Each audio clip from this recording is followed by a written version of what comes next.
હે ગાઈસ, તો આપણે આ વિડીયો પૂરો જોઈજો. ચકલા માટે બનાવેલો હતો બ્લોગ, એક નવો બનાવ્યો છે. તો અમારા અહીંયા વરસાદ જાજો હતો, તો પછી વરસાદ બંધ થઈ ગયો એટલે ચકલા માટે આપણે સેવ નાખી હતી. અને બધાય આપણા ખાસ મિત્ર આવી ગયા છે સેવ ખાવા.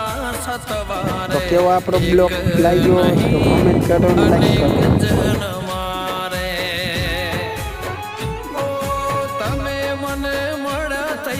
જીવન સાથી એક પળ ના જતા દૂર મારાથી, તમે મને મળ્યા થઈ જીવન સાથી એક પળ ના જતા દૂર મારાથી. હો મેં તો મન્નત માનીને જન્નત